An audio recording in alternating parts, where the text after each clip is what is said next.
What is going on, guys? This is SJH Sports bringing you Leeds United Career Mode episode number 6. If you saw in the description in the last episode of this career mode, I mentioned that I was going to be doing a York City one, and it's not going to be my main one. The Leeds United one, I have to state, is the main priority of my channel. I want to do a York City one because I fancy building my way from League 2 right the way up to the Premier League and then also into the Champions League with a lower league side. I chose York because Leeds is like York's next door to Leeds. That'll be uploaded on the Tuesdays and Thursdays, and the Leeds United Career Mode will be uploaded Mondays, Wednesdays, Fridays. I'll try and get some more Leeds United Career Mode during the week if I can, if time lets me. Let me know what you think of it, guys, in the comment section below. Always be interesting. I will be getting the footage this afternoon, probably while you're watching this video. I'll be busy editing the video out or capturing the footage, etc. Just before I go into the commentary as well for this episode, I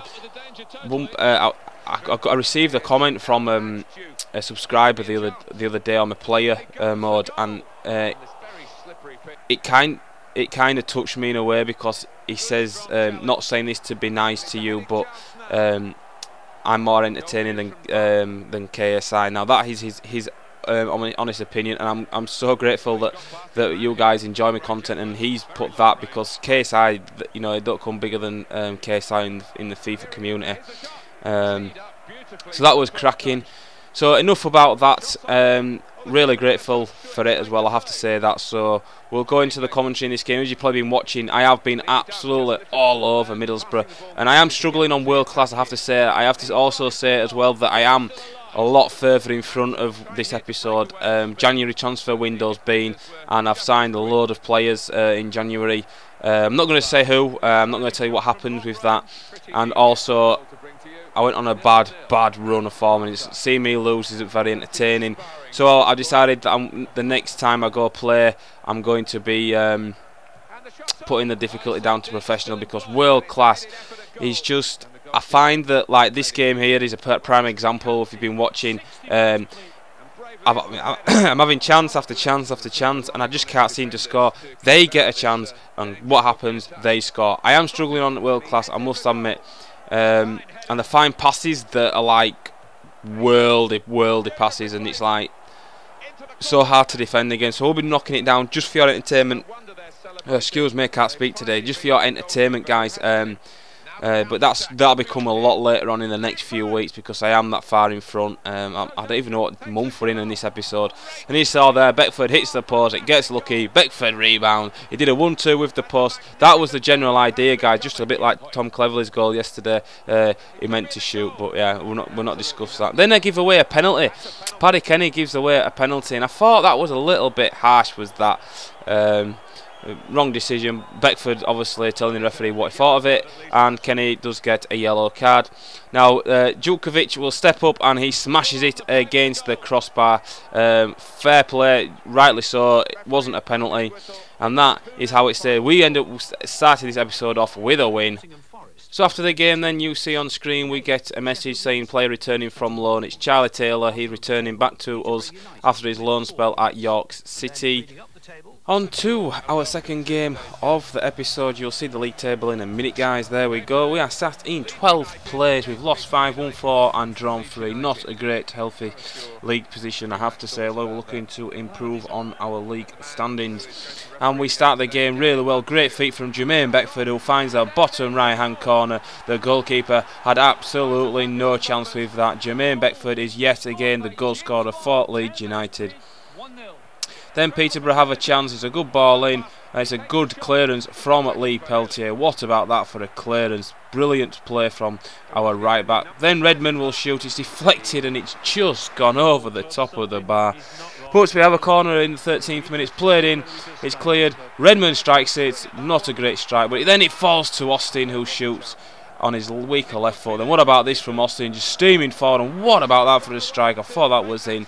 That was a fantastic effort from the big centre midfielder. Then McCormack is into the area and forced the keeper into making another great save.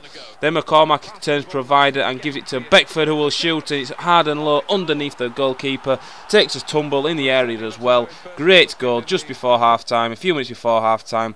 It's 2-0, but then my marking, my defending and everything else fell asleep, and it's an easy way back into the game for Peterborough. But that is how things stayed then. At half-time we are leading by 2-1, and we start off the second half as really well as well. Great play from Diouf, good ball from Beckford, McCormack on his weaker left foot, and they made the goalkeeper save again. The goalkeeper is on fire. But then in the 62nd minute things turn from bad to worse from us, and Rudolph Austin takes out 2 Peterborough players. It's his second yellow card, it's an early bath for him, so I make a change, Byram on for Aidy White, and McCormack goes through, does really well to get the pass away to Beckford. Maybe he should have done a little bit better there with his goal scoring record, but wasn't to be. Then in the 90th minute then the ball's played in and Tomlin will head it, and is it going in? And it just goes wide. That was a close call for us. That is full time. It's finished Leeds United 2, Peterborough 1. And after the game we get a message from our assistant manager saying that we have a player suspended, and it's Austin, and he will be out for 1 game. We get a message then, breaking news message, McCormack shows his class. Ross McCormack has been putting in some great performances lately. He's emerged as a real leader out on the field, and the club and fans alike will be hoping he can keep up with his level of play, and hopefully it can continue for the rest of the season. It's really pleasing that one of my players is hitting the headlines because of his form. That's a good confidence booster to him, no doubt. Then after we get our message about McCormack being playing on form in this side, and as you can see Becchio is unsettled because he hasn't really featured much, because I haven't been able to put him in. He's not been worthy of the place because I've got the informed McCormack playing, and he's considering a move away from the club as well. We are in October, 15th of October, and you know he's got a long wait till he moves, a good few months in there.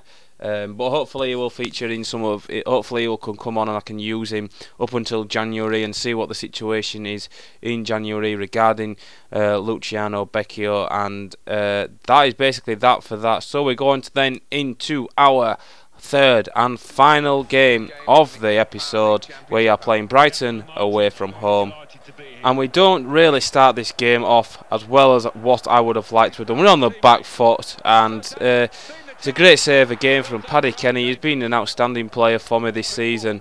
And again, it's Brighton on the front foot. We have started really slowly in this game. It's a nice worked move, but he finds the shots go past the post. Then it's a great flick on there from our informed player McCormack to Beckford, and Beckford should have really done better. I don't know what he was thinking of there, but then Beckford turns to provide a nice little ball over the top to Aidan White, who shoots, tries to beat the goalkeeper at his near post, and from the following corner it's played in. It's a great header, and I don't quite know what actually happened then, but then we get a throw in. Beckford will shoot, tries to bend it into that far corner around the goalkeeper. It just goes past the post, and great play from Diouf, and Diouf has put us 1-0 into the lead. A great way to get his goal tally up and running, and we are 1-0 to the good at half time. Then in the second half McCormack does really well, finds the pass to Diouf, who plays it again to Redmond, who shoots, and what about that for a reaction save? He must have saw it late, that's the only thing I could think of. Then Redmond punishes Brighton for some sloppy pissing about, tippy-tappy passes at the back, and Redmond pounces and makes it 2-0. We make some changes, Becky Ovani and Norris coming on for Brown, Aidan White and El Hadj Diouf. And in the 77th minute then, it's great ball into the box, and Beckford will score. Beckford gets the ball, and that is how it finished. It finished Brighton 0, Leeds United 3, and as you see on screen now, we have the league table up. As you see, we are sat in 11th place. We've got 3 wins on the bounce. What I was saying at the start of the episode, I was struggling on world class. You wouldn't have thought that from this episode, I have to say. Wolves sit comfortably on top by 3 points clear. So this is episode coming to an end, guys. I really do hope you have enjoyed it. Please help me out, because sometimes the sub boxes are playing up. Give it a little like, add it to your favourites, share it about on the wonderful world of Twitter, and I shall see you on the next episode, which will be the Yorkshire 2 career mode starting tomorrow. Hopefully you will enjoy that, and I shall see you all later. If you want to follow me on Twitter, it's @SJHSports, and I'm out of here. Goodbye, guys.